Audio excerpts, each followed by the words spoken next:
우리는 그 10장에서 고넬을 통해서 하나님의 복음이 이방인에게 전해지는 모습을 보았습니다. 오늘 11장에서는 유다에 있는 사도들과 성도들이 고넬료에게 복음이 전파되었다는 말을 듣고 베드로가 올라오자 이 할례 받은 성도들이 베드로가 이방인과 함께 밥을 먹었다고 비난하자 베드로가 고넬료 집에 있었던 일을 설명하고 또 이 스데반 때 핍박을 받았던 흩어진 성도들이 이방에 있는 유대인들에게 복음을 전하고 또 이 안디옥에 헬라 사람들이 예수님을 믿어 이 바나바를 파송해서 이방의 복음의 중심지가 된 그런 모습을 오늘 11장에서는 말씀하고 있습니다. 자, 그러면 유다에 있던 할례 받은 성도들이 무할례자인 고넬료와 함께 밥을 먹었다고 왜 베드로를 비난하였을까요? 이 당시까지만 해도 예수님의 복음을 증거하는 대상이 유대인들이었습니다. 그래서 이 유대인들은 자신이 할례 받은 것을 상당히 귀히 여겼어요. 이 할례는 무슨 표시입니까? 하나님의 선민의 표시고 또 하나님이 우리를 특별히 사랑해 준다고 하는 증표이기 때문에 유대인들의 자랑거리입니다.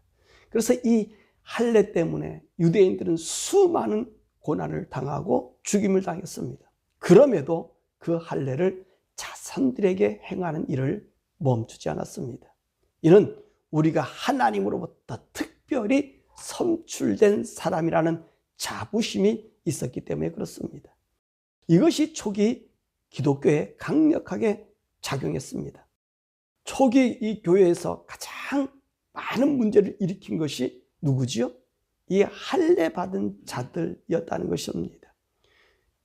이 유대인들이나 예수님을 믿는 유대 성도들은 이 메시아의 사상이 아주 강력했습니다. 유대인들은 예수님을 메시아로 믿지는 않았지만 초기 유대인들은 예수를 믿는 이 분들은 예수님을 메시아로 인정하고 믿었습니다. 그러므로 이들 모두 예수를 믿든 믿지 않든 이 유대인들에게서는 할례가 하나님의 선민의 절대적인 중표였던 것이지요. 초기 유대인의 성도는 예수님의 십자가의 죽으심과 부활하심은 자신들에게 주어진 하나님의 특별한 은혜로 여겼기 때문에 이 유대인에 대한 자긍심이 높았습니다. 그런데 이런 이스라엘 사람들에게만 전해져야 할 복음이 이방인에게 전해졌다는 이 말에 크나큰 충격을 받았던 것 같습니다. 왜냐하면 어찌 이방인들이 예수를 믿을 수 있을까? 더욱이 할례파 기독교인들은 아마도 자신들이 특별한 선민성으로서 더욱 거룩한 사람으로 믿었을 것입니다. 자기들만이 하나님의 임재함으로 말미암아 세상을 메시아의 왕국으로 만들 것이라고 믿었을 것입니다. 그래서 이들은 무할례파, 즉 이방인들과 거리를 두고 있었음을 우리가 볼 수 있습니다. 그래서 이들이요, 베드로가 무할례파인 고넬료와 함께 밥을 먹었다고, 그리고 그와 함께 잘 수 있냐고 그렇게 따져 물은 것입니다. 이에 대한 베드로의 답변은 무엇입니까? 바로 고넬료와 만남의 사건을 말하고 있습니다. 자신이 요바에 있을 때에 점심시간에 기도하던 중에 황홀한 가운데 하늘로부터 큰 그릇, 이 보자기 같은 것이 4개에 메어서 내려왔잖아요. 근데 그 안에 보니까 땅에 있는 4발 가진 것들과 들짐승과 기는 것들과 공중에 나는 새들이 거기에 가득 있었다는 거예요. 근데 공중에서 무슨 소리가 났습니까? 베드로가 일어나서 잡아먹어라, 그렇게 얘기했다는 것입니다. 그래서 베드로가 뭐라 얘기합니까? 주님, 그럴 수 없나이다. 속되거나 깨끗하지 아니한 것은 결코 내 입에 들어간 일이 없습니다. 두 번째, 하늘에서 무슨 소리가 났어요? 하나님이 깨끗게 하신 것을 내가 속되다고 하지 말라. 그렇게 3번의 일이 있고 난 다음에 그 보자기가 하늘로 올라갔다는 것입니다. 그런데 마침 3 사람이 자기가 유숙하는 이 욥바의 시몬 피장의 집에 서 있으면서 자기들이 가이사에서 내려온 사람이라고 말하면서 오늘도 자기들과 함께 가기를 이야기했습니다. 그럴 때 성령님 뭐라고 말씀하세요? 성령님께서 너는 아무런 의심하지 말고 그들과 함께 가라. 그래서 오늘 6명의 이 욥바에 있는 형제들과 함께 이 고넬료의 집에 들어갔다는 것입니다. 근데 갔더니 그 사람이 뭐라고 얘기해요? 이 천사가 자기 집에 서서 말하되 내가 사람을 보내서 욥바의 시몬의 집에 가면 베드로라는 사람이 있는데 그 사람을 청해서 말씀을 들으라는 거예요. 그러면 그 사람이 너의 온 집에 구원받을 말씀을 일러주시겠다는 말씀입니다. 그래서 베드로가 그곳에 들어가서 하나님 말씀을 증거하기 시작하니까 오늘 여기 말씀 보니까 성령이 그들에게 임하시기를 처음 우리에게 하신 것과 같이 그들에게 내려졌다는 것입니다.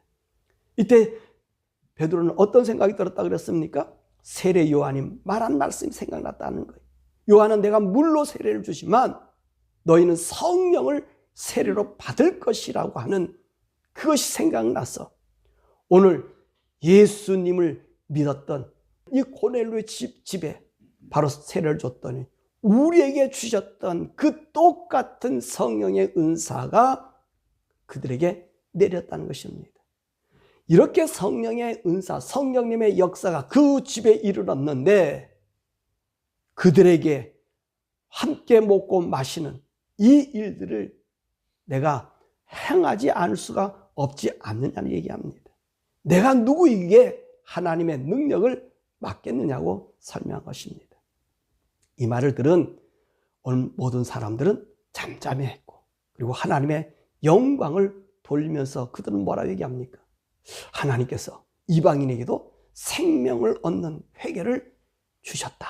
그렇게 이야기했다는 것입니다. 이 고넬료를 통해서요, 이 할례 받은 자들, 할례 받은 성도들의 마음을 바꾼 것입니다. 이들은 구원은 유대인만을 위한 것이 아니라 온 세상에 위한 구원의 복음이라는 것을 잊어버리고 있었다는 말씀입니다. 예수님은 제자들과 그 성도들에게 뭐라고 말씀하셨죠? 예루살렘과 온 유다와 사마리아와 땅끝까지로 내 증인이라더라고 말씀하셨고 그리고 모든 족속을 와서 제자를 삼고 아버지와 아들과 성령의 이름으로 세례를 주라. 이 말씀을 잊어버리고 있었습니다.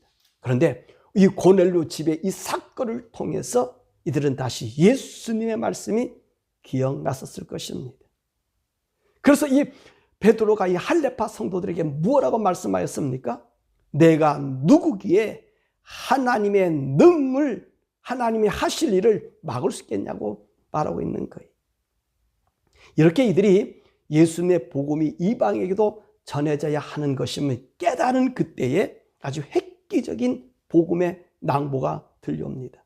이 스데반의 일로 성도들이 모든 곳으로 흩어졌잖아요. 그래서 베니게와 구브로와 안디옥까지 본문에 보니까 유대인에게만 복음이 전해졌습니다. 그런데 구브로와 고르네에 있는 몇 사람이 안디옥에 이르러서 헬라인에게 이 복음을 전했다는 것입니다.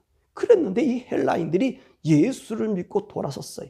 그러면서 많은 헬라인들이 이방인들이 예수를 믿게 되자 예루살렘에 이 소식이 들려지게 된 것입니다. 그랬더니 예루살렘에서 바나바를 안디옥에 보냈습니다. 왜냐하면 이들은 고넬료 집의 사건을 통해서 이들이 하나님의 뜻을 알게 되었다는 말씀입니다. 유대인들만을 위한 예수님이 아니라 온 인류의 하나님심을 기억한 것이지요. 그래서 이 바나바를 안디옥 교회에다가 파송한 것입니다. 이 바나바를 오늘 말씀해 보면 어떤 사람이겠습니까? 착한 사람이요. 성령과 믿음이 충만한 사람이라고 하겠습니다. 이 바나바는요, 4장 36절과 37절에도 등장하는데 구브로에서 난 레이족 사람으로서 자기 밭을 팔아서 사도들에게 다 드린 사람입니다. 그러니까 이 사람은 헬라 말에 능통하였을 것입니다. 그리고 이 지역과도 문화적으로 잘 통용할 수 있었을 것입니다. 그래서 예루살렘 교회 사도들은 바로 이 바나바를 안디옥으로 파송하게 되었습니다. 그랬더니 오늘 그가 가서 예수의 복음을 가르쳤더니 많은 이방 헬라 사람들이 모여들게 되었습니다. 그래서 이 바나바는요, 자기 혼자 그 일을 감당한 것이 아니라 다소에 있는 사울, 이 바울을 데리고 왔습니다. 이 바나바와 이 사울, 이 바울은 아주 친분 있는 사람이지요. 이 9장의 말씀 보면 사울이 다메섹에서 예수를 만나 변화되었잖아요. 그래서 이 다메섹에서 복음을 전하다가, 그리고 이 사울이 예루살렘으로 와서 예루살렘의 성도들과 제자들과 이제 사귀려고 했더니 이 예루살렘에 있는 제자들과 성도들이 경계섰습니다. 이때 이 바나바가 이 바울을 그들에게 데려가서 소개함으로 그가 예수를 만난 증거와 다메섹에서 복음을 전하다가 유대인들이 죽이려고 하자 광주리를 타고 탈출한 이야기를 들려줬습니다. 그래서 예루살렘의 성도들과 제자들이 안심하고 바울을 받아들였습니다. 그러니까 이 바울은요, 예루살렘에서 이 헬라파 유대인들과 토론을 벌였습니다. 그러니까 이 헬라파 유대인들이 어떤 일도 저지릅니까? 이 사울을 죽이려고 아주 열심히 결의하고 있었던 거예요. 그래서 예루살렘 교회 사도들이 사울의 고향인, 이 바울의 고향인 다소로 보냈다는 말씀입니다. 바로 이때 바나바는 사울이 헬라 사람들, 이 이방인들에게 복음을 전할 수 있는 분임을 알았던 것 같아요. 그래서 안디옥에서 같이 이 복음을 전하도록 오늘 사울을 불러들인 것입니다.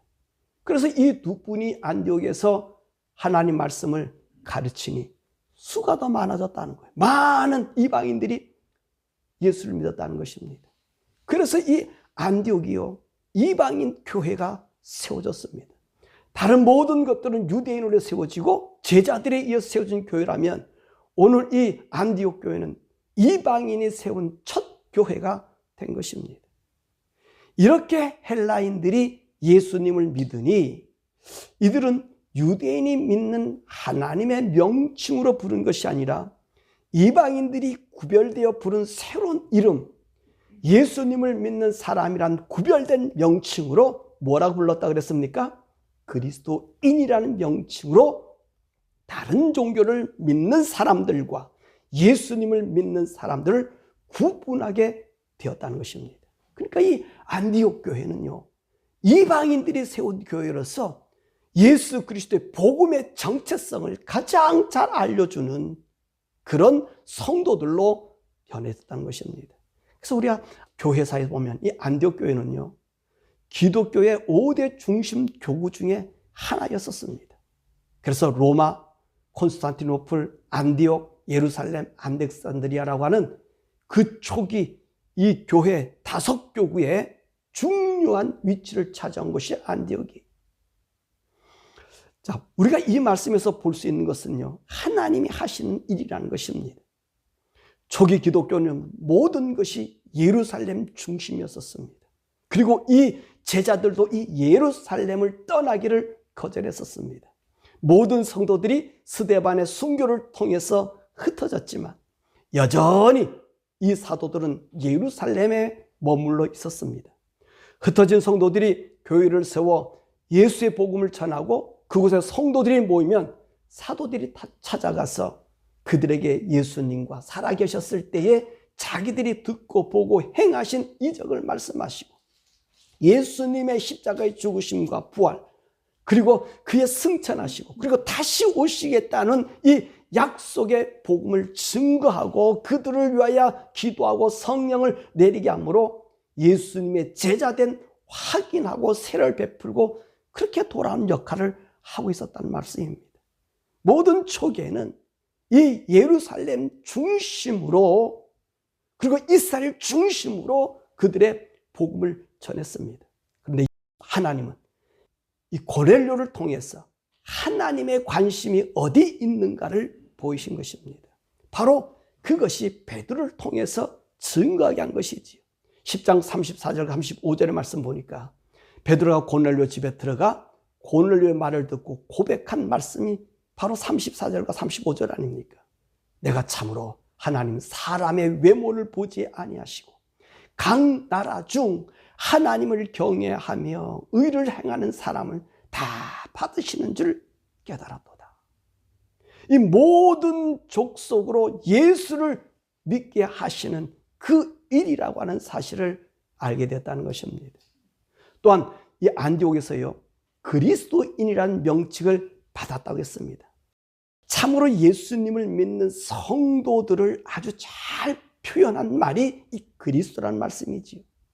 이제까지 유대인을 중심으로 성경에서 예수님이 메시아이심을 증거하고 그들의 신앙을 돌이키게 하였다면 이방인에게도 자연히 예수 믿는 사람들에 대한 칭호가 붙여지는 것은 당연한 것이었습니다.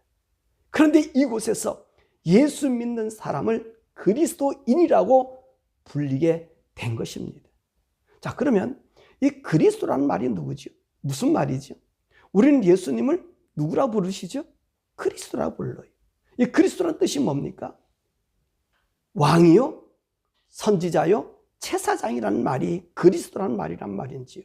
그런데 이 예수님을 믿는 성도들이 예수님의 사역을 그대로 받아들였다면, 그대로 그분의 삶을 살았다면 그리스도인이라는 말은 당연한 명칭이라는 것입니다. 바로 예수님이 하신 일을 누가 받아들인 거예요? 성도들이 그대로 받아들인 것을 나타낸 것입니다. 왜 유대인들이요 1년에 3차례씩 성전을 방문합니까? 그들의 죄를 씻기 위한 일입니다. 그러나 우리 성도들은요 예루살렘 성전에 가서 짐승을 잡고 자신의 죄를 속죄받을 필요가 없게 되었습니다. 예수님을 믿는 즉시 그들은 예수님과 같이 세례를 받습니다. 그리고 그들은 예수님께서 성만찬에서 가르쳐 주셨던 것처럼 예수님의 이름으로 죄를 구하고 죄 용서 받은 사람은 더 이상 몸을 씻을 필요가 없고 발만 씻으면 되는 거예요. 다시 말하면 우리가 짓는 죄를 순간순간 고백하고 매일매일 예수 이름으로 용서를 구하면 우리는 죄 용서 받는 자가 되었단 말입니다. 바로 이것이 제사장이 됐다라고 하는 의미인 것입니다. 또한 예수 이름을 믿어 그분이 나의 구주라고 복음을 전하니 이 사람이 누가 된 거지요? 선지자가 됐단 말이지요.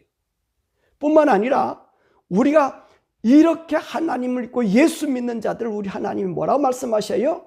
나를 영접한 자는 하나님의 아들, 자녀가 되었다라고 말씀하고 계십니다.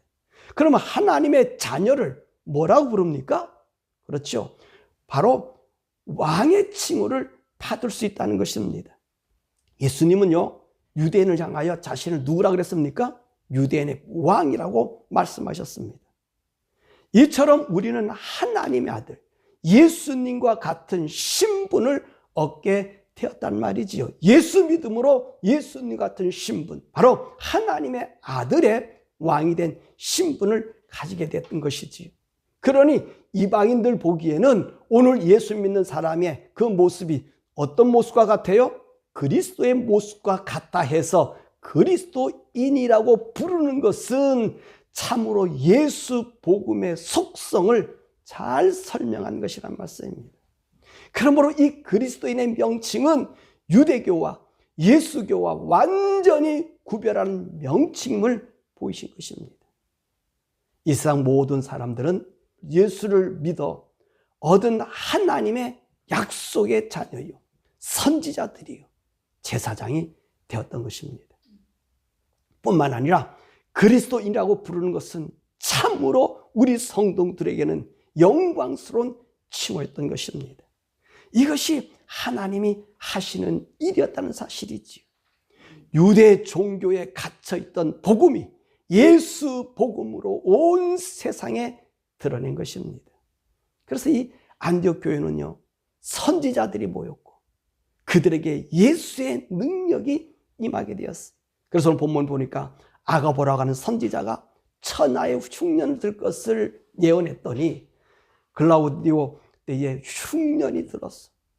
온 세상이 고통할 때 이 안디옥 교회 성도들이, 이 헬라 사람들이 예루살렘에다가 구제 헌금으로 그들에게 보낸 사실을 우리가 보게 됩니다. 그러므로요, 우리는 이 그리스도인이란 명칭을 우리 성도가 지금 회복해야 합니다. 우리의 믿음의 자존감으로 이 이름이 회복되어야 합니다. 예수님 믿는 사람이라고 하니 오직 예수님의 죽으심만 강조하고 그 죽으심이 나를 사랑하여 행하여 주신다고 하는 자기 중심적인 이 신앙, 그것으로 발전해서 오직 하나님의 사랑만 강조한 나머지 우리의 정체성을 잃어버린 시대가 오늘의 시대입니다. 오직 하나님의 사랑만 강조한 나머지 우리의 정체성을 잊어버렸단 말입니다. 그래서 우리는 어떻지요? 날마다 하나님 앞에 철부지 어린아이가 되어서 달라고만 부르짖는 미숙한 성도가 되었고, 이렇게 하나님 사랑에만, 은혜만 매달리다 보니 하나님의 은혜와 사랑에 대한 방종으로 타락하게 된 오늘의 현실에 이르게 된 것입니다. 그래서 이 LGBTQAI를 인정할 뿐만 아니라 그렇게 하는 것이 복음적이고 선교 지향적이라고 생각하는 이 거짓 교단들이 나타나고, 이를 따라 너나 나나 할 것 없이 이 사상을 받아들이고 게이에게 목사를 주고 레스비안에게 목사 안수를 주고 교회 장로며 집사며 할 것 없이 이들을 세워 이들은 자기들끼리 얘기하기를 하나님이 우리를 사랑해서 이 복음을 전한다고 얘기하지만, 이들은 예수님의 이름을 욕되게 할 뿐만 아니라 예수님을 믿게 하여 영생을 얻게 하려고 세운 교회를 사단의 전용물로 전락시키게 되었단 말입니다. 왜 이렇게 되었을까요? 우리 그리스도인의 정체성을 잃었기 때문입니다. 예수님의 사역을 이어받은 사람인 것을 우리 교회가 가르치지 않았단 말입니다. 예수님을 믿으면 예수님의 사역을 받는 것입니다. 그러므로 그리스도이란 이 명칭이 우리에게 다시 불려져야 한다는 것입니다. 그러면 여러분들은 이렇게 생각할 수 있어요. 우리가 베드로의 그때 시각으로 생각하면 오늘 동성연애자나 LGBTQAI들을 인정하고 그들과 함께 연합하며 그들을 인정해 주는 것이 아니냐고, 그때 베드로가 고넬료 집에 가서 먹었던 그 마음의 심정으로 그들에게 이해하고 들어가면 되지 않겠냐라고 말할 수 있지 않겠습니까? 근데 오늘 말씀을 여러분 잘 보셔야 합니다.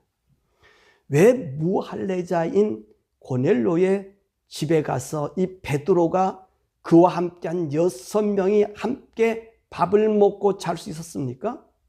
본문의 10장의 말씀 보면 그는 경건하였고 하나님을 섬겼고 선한 일을 하였고 더욱이 하나님께 인정한 사람으로서, 그 다음이 중요한 거예요. 오늘 이들이 베드로가 전해준 하나님의 말씀을 받고 무엇이 임했어요? 성령이 임해서 변화된 사람이 되었기 때문에 함께 먹었고 함께 마시고 잘 수 있었단 말입니다. 무엇이요? 살 수 있었던 것, 먹을 수 있었던, 같이 할 수 있던, 변화되었단 말입니다. 변화되지 않은 사람들과 함께 있지 않았단 말씀이에요. 보세요. 이 복음서에서도요, 그 어디에서든지 이방인들과 함께 있지 않았어요. 우리 예수님이 그러셨단 말이에요. 보세요. 예수님이 죄인과 세리들의 친구라고 그렇게 얘기합니다. 사람들이 비방했어요. 그런데 우리 예수님은 죄인과 세리들과 구별 없이 먹고 마셨습니까? 그렇지 않았어요. 그들이 죄를 씻고 모든 것을 버리고 그리고 난 다음에 예수님과 함께 먹고 마셨고 주님이 그들 집에 유하셨어요. 그들이 회개하고 돌아와서 하나님의 사람으로 되었을 때 주님이 그 집에 들어간 거예요. 그래서 동성애를 인정한 교단이나 그것에 속한 목사들은 여전히 죄를 가지고 있고 변화되지 않고 떠나지 않았기 때문에 저들과 연합한다든지 저들과 밥상머리에 앉는다는 것은 우리를 더럽게 하는 것이고 복음을 능멸하는 일이라는 사실입니다.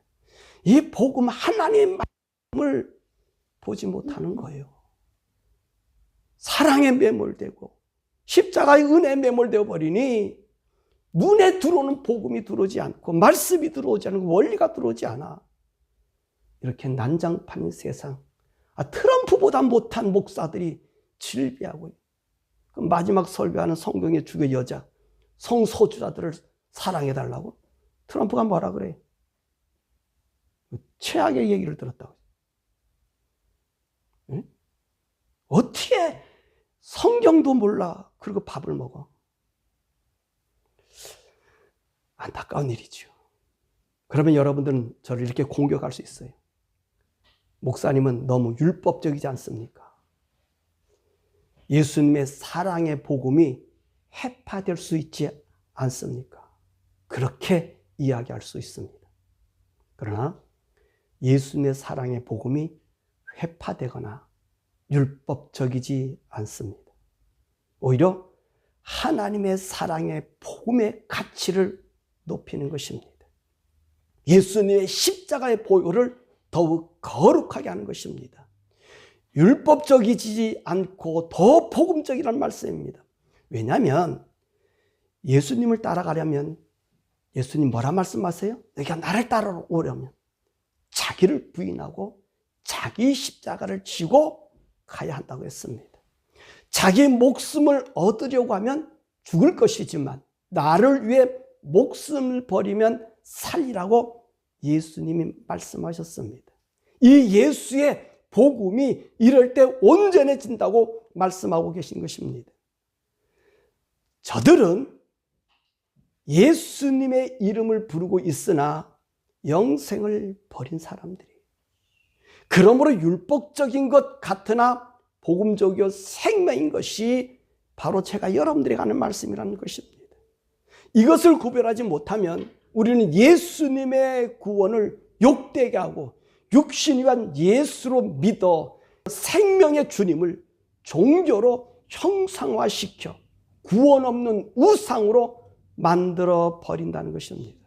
그러므로 복음이 되는 것은 하나님의 사랑을 남용하지 않고 율법적인 것 하나 복음이요 생명인 것을 보존하고 지켜야 한다는 것입니다. 그래서 초대교회 성도들은요 이것을 구별하기 위해 십자가의 죽음, 화형, 칼의 죽음, 짐승의 죽음도 불사하고 예수를 믿은 것입니다. 이들은 얼마나 율법적인 것입니까? 여러분 생각해 보세요. 이 환란이 오고 죽음이 왔어요? 그럼 이러면 되잖아요. 안 믿는다가 했다가 그잖아요. 죽음이 왔어요. 이제 막 잡혀가요. 근데 그 사람들이 요구하는 것이 뭡니까? 안 믿는다고 해라. 그래요. 안 믿는다고 하면 되지 않겠습니까? 왜요? 하나님은 사랑의 하나님이시니까 다 이해해 주실 것이 아닙니까? 이것이 복음이 아닙니까? 이렇게 말할 수 있습니다. 그러나 이것은 예수님을 믿는 것이 아닙니다. 다만 예수를 이용할 뿐입니다. 그래서 예수님은요 뭐라 말씀하세요? 내 이름을 위하여 죽으면 살리라고 하셨다는 말씀입니다. 부인하고 다시 믿으라고 하시지 않았다는 것을 우리는 인지해야 된다는 것입니다. 이 고넬료 가정에서 예배는 우리 복음의 역사를 바꾼 사건입니다. 유대 중심의 교회에서 예수님 명하신 만국의 복음으로 전향한 것입니다. 독일 안디옥에서 헬라인의 교회는 전 세계 교회를 향한 복음의 첫 발자국이었습니다. 또한 이 안디옥의 성도들이 부른 그리스도인이란 칭호는 이 칭호를 우리가 다시 회복해야 한다는 것입니다. 그래야 성도가 성도답게 되고 복음이 되는 것입니다.